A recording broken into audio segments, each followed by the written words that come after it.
Listen with your whole heart to what I'm about to share. I speak now to those who have prayed without apparent answer, who have sought my face yet felt only absence, who have strained to hear my voice but encountered silence. I see your confusion when promises remain unfulfilled, your hurt when heaven seems locked against your cries, your doubt when circumstances contradict what you believe about my character. These seasons of divine silence have left you wondering if I've forgotten you, if I'm punishing you, or if I was ever really there at all. Today, I speak into that very silence, for I am still the God who hears, who sees, and who works, even when all evidence suggests otherwise. Divine silence comes in many forms, and I see the specific struggle you face. For some, it's the silence of unanswered prayer, the healing that hasn't materialized despite fervent intercession, the financial provision that hasn't arrived despite faithful stewardship, the prodigal child who hasn't returned despite years of tearful petitions. For others, it's the silence of unfulfilled promises, dreams you believed came from me that remain unrealized, words of prophecy or personal revelation that haven't come to pass, spiritual gifts that lie dormant rather than flowing in power. Many experience the silence of unresolved questions: why suffering continues without apparent purpose, why evil seems to prosper while righteousness struggles, why I seem to move powerfully in other lives, but not in yours. Perhaps most painful is the silence of lost intimacy, the absence of the sweet communion you once enjoyed, the dryness in worship that once brought tears of joy, the emptiness in prayer that once felt like conversation with your closest friend. This silence affects you spiritually, leaving you hesitant to trust my promises or invest fully in relationship with me. You go through religious motions while your heart grows distant. You speak confidently about faith in public while privately wondering if you're believing in vain. Emotionally, divine silence creates confusion, hurt, and eventually numbness. You question your spiritual perception. Did I really hear God, or just my own thoughts? You examine your life for hidden sin that might be blocking communication. Eventually, many settle into spiritual resignation, lowering expectations to avoid further disappointment. The silence has affected your relationships with others as well. You hesitate to share your true struggle, fearing judgment from those who seem to hear me easily. You winced at simplistic assurances that God is working when no evidence supports this claim. The gap between public testimony and private experience creates a sense of spiritual isolation, even among believers. Most significantly, divine silence creates an identity crisis. You wonder if the problem lies in you, if you lack sufficient faith, if you're doing something wrong, if you're simply not among those chosen for intimate divine connection. These questions strike at the core of how you understand yourself in relationship with me.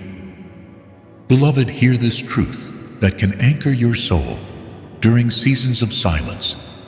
My silence is never absence, and my delays are never abandonment.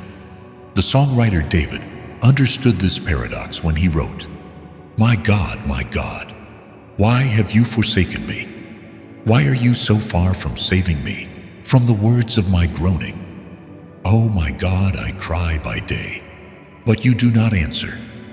Yet the same psalm ends with certainty of my faithfulness that would be declared to future generations. Throughout Scripture, my most significant work often occurred during periods when I seemed most silent. During 400 years of apparent divine absence between the Old and New Testaments, I was preparing the perfect conditions for my Son's arrival. During 3 days of silence in the tomb, the greatest miracle of all was being prepared. My silence rarely indicates inactivity, but rather deeper work than what is immediately visible. Many spiritual giants experienced profound divine silence. Mother Teresa confessed decades of spiritual darkness while outwardly serving the poorest of the poor. C.S. Lewis described feeling like he was knocking on a door which is locked and bolted from the inside after his wife's death. Martin Luther King Jr.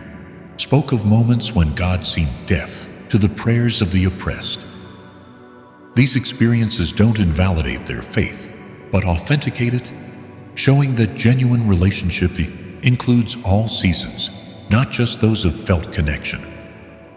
I want you to know that your honest struggle in the silence doesn't offend or disappoint me. Job questioned my justice, Jeremiah accused me of deception, and Thomas demanded physical proof of resurrection. None were condemned for their authentic engagement with doubt. Spiritual maturity isn't measured by constant emotional certainty, but by continued relationship, even when feelings and circumstances suggest disconnection. Most importantly, understand that my love and commitment to you remain unchanged during silent seasons. Your spiritual experiences may fluctuate, but my character never varies. The same God who led with pillars of cloud and fire, who spoke through burning bushes and still small voices, who guided with dreams and angels, is still actively engaged in your life. Even when that engagement takes forms you cannot presently recognize or understand. First, understand that divine silence often serves developmental purposes in your spiritual formation.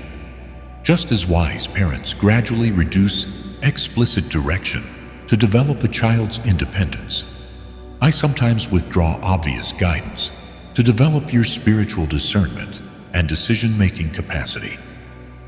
Consider how differently I communicated with Israel at different stages of their development. At Sinai, I spoke with thunder and fire, providing explicit, detailed instruction for a spiritually immature nation. Later, I spoke more subtly through prophets. By Jesus' time, direct divine communication had become sufficiently rare that John the Baptist's clear connection was considered remarkable. These weren't indications of diminishing care, but of maturing relationship. Similarly, in individual spiritual journeys, I often provide clearer, more frequent confirmation in early stages of faith. New believers frequently experience dramatic answers to prayer, clear direction, and emotional spiritual encounters. These experiences build fundamental trust.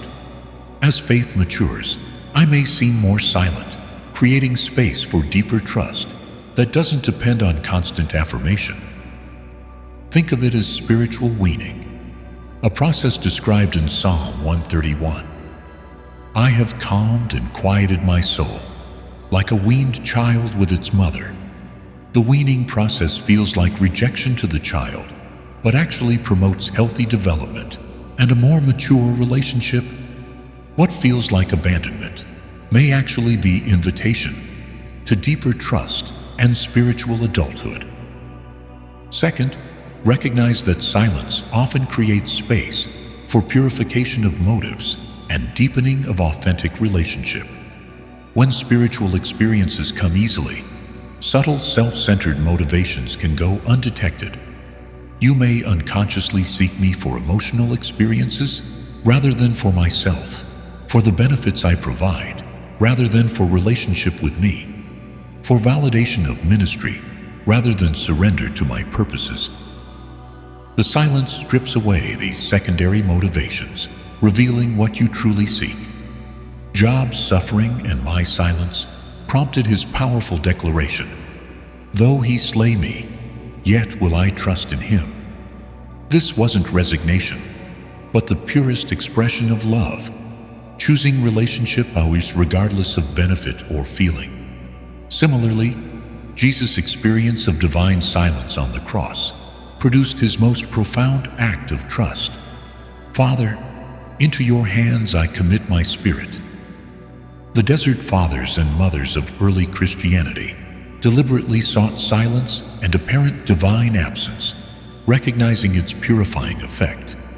They understood that authentic spiritual maturity emerges not from constant emotional affirmation, but from continued faithfulness when all affirmation is removed. Ask yourself, would you continue seeking me if spiritual feelings never returned?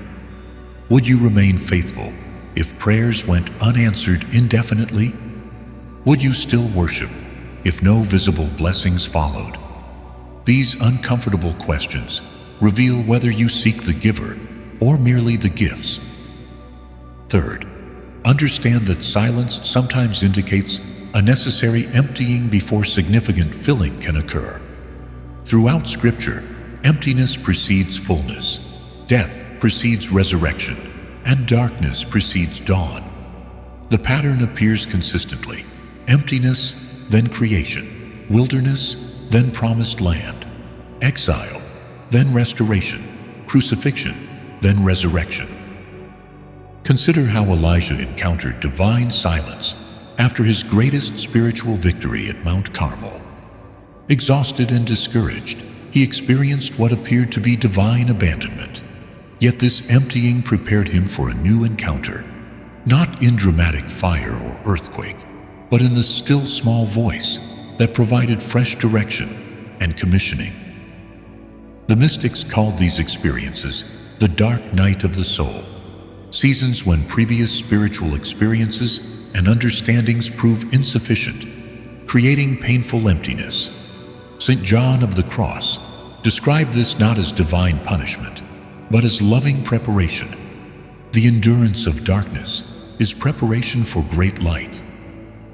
Your current experience of silence may indicate not divine absence, but divine preparation, creating capacity for deeper revelation, expanded ministry, or more intimate relationship than what previous spiritual patterns could contain.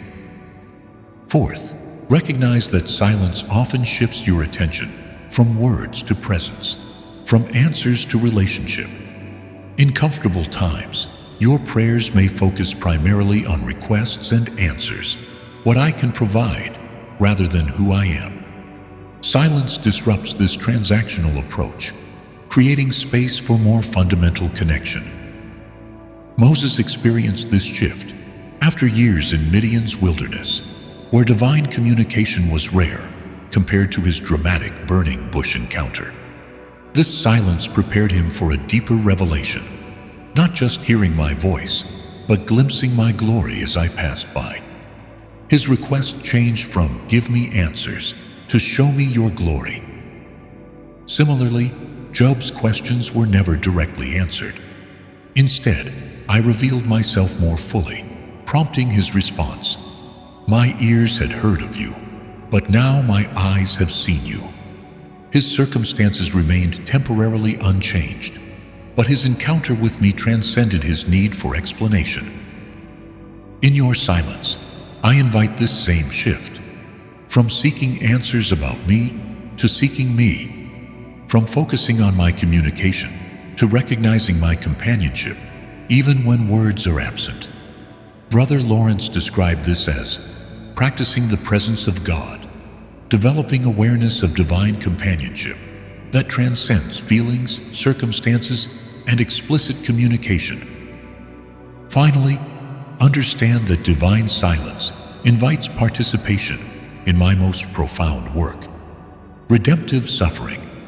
The apparent silence surrounding Jesus on the cross represented the culmination of my redemptive plan, not its failure. His experience of abandonment, my God, why have you forsaken me?" became the channel through which salvation flowed to all humanity. Paul understood this mystery when he wrote about filling up in my flesh what is still lacking in regard to Christ's afflictions. This doesn't mean Christ's sacrifice was insufficient, but that believers participate in the ongoing expression of redemptive suffering in the world. When you persist in faith, despite silence, when you continue serving despite lack of affirmation, when you love others even while feeling unloved yourself, you participate in this sacred mystery. Your suffering in silence doesn't indicate divine abandonment, but may reflect the deepest possible invitation to join in the fellowship of Christ's sufferings in ways that create channels for grace to reach others through your life. Now, I invite you to take 3 practical steps for maintaining faith during seasons of divine silence. First, practice contemplative listening rather than simply petitionary speaking. Most prayer emphasizes speaking, presenting requests, expressing praise, voicing concerns. While these remain important, silence invites a different approach, learning to listen beneath the apparent quiet. This week, set aside 10 to 15 minutes daily for contemplative prayer. Begin by quieting external distractions and internal noise. Instead of filling the time with words, open yourself to my presence. You might use a simple phrase like, be still and know, or here I am, Lord, to center your attention when thoughts wander. Don't measure success by emotional experiences or dramatic revelations. The goal isn't to generate feelings, but to develop attentiveness to subtle movements of my spirit.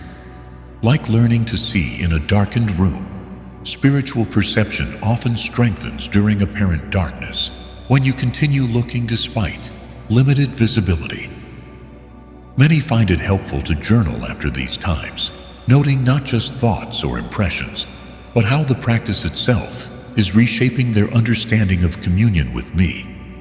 Over time, many discover that what seemed like silence actually contained communication, occurring at depths beyond words, in the realm of presence rather than information. Second, reframe waiting periods as active spiritual formation rather than passive delay. Waiting often feels like wasted time, a frustrating interval between request and fulfillment. But throughout Scripture, waiting itself emerges as essential spiritual discipline. Wait for the Lord. Be strong and take heart, and wait for the Lord. This week, identify one area where you're waiting for divine movement or answer. Rather than seeing this period as empty delay, intentionally use it for spiritual preparation. Ask yourself, how might God be forming me through this waiting? What qualities or capacities might be developing that instant fulfillment would prevent? Create a specific practice connected to this waiting period.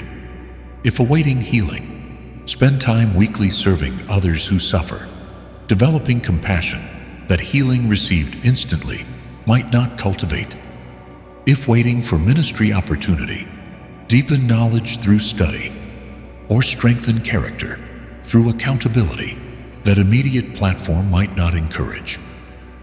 This active engagement transforms waiting from passive frustration to purposeful participation in your own formation. It creates momentum even when circumstances appear stagnant. Third, connect authentically with others who understand spiritual winters without dismissing your experience.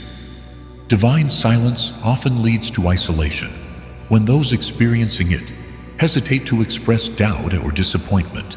Among believers who seem to have easier faith, yet connection with understanding companions provides crucial support during these seasons. This week, identify at least one person with whom you can share your authentic spiritual experience without fear of simplistic responses or premature reassurance. This might be a mature spiritual friend, a counselor with spiritual understanding, a spiritual director trained in accompanying others through dark nights, or even an author whose writings provide companionship across time and distance. Share your experience honestly, including both your struggles and your continued commitment despite those struggles. Ask not for solutions, but for accompaniment, someone to walk alongside you without trying to rush you through this season or minimize its difficulty. If finding such a person proves challenging, consider creating or joining a small group specifically for those in waiting seasons or spiritual transitions. Many discover that vulnerability about spiritual struggle creates deeper community than shared spiritual success ever could. My precious child, your perception of silence doesn't indicate my absence, but invites deeper relationship beyond what you've previously known. Like the silence between notes in a beautiful composition, like the dark spaces that give meaning to stars, these seasons create space for new dimensions of connection with me. Remember, faith isn't the absence of questions, but the presence of commitment, despite unanswered questions. It isn't certainty about outcomes, but certainty about who I am, regardless of outcomes. The heroes of faith commemorated in Hebrews 11 didn't receive all they were promised in their lifetimes, yet they continued believing, not because faith provided immediate answers, but because it connected them to the eternal answer.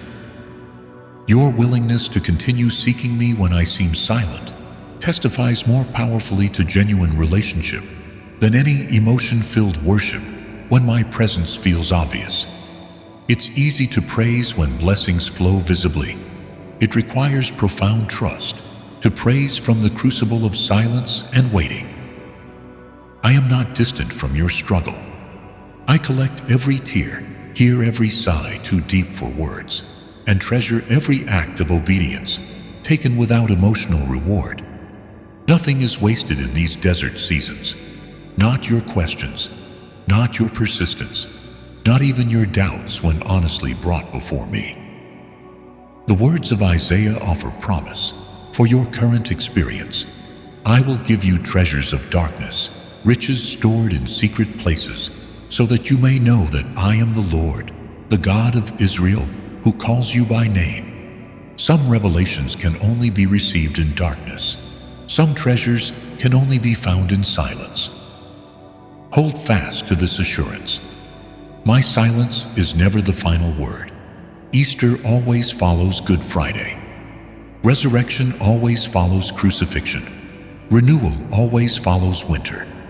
The God who seemed silent while Joseph languished in prison was orchestrating his path to leadership. The God who seemed absent during Israel's exile was preparing their greatest restoration. The God who seemed inactive during 4 centuries between testaments was arranging the perfect conditions for Messiah's arrival. I am similarly at work in your life, even now, especially now, in ways that one day will leave you breathless with wonder at my intricate, loving purposes that were advancing even when all seemed still.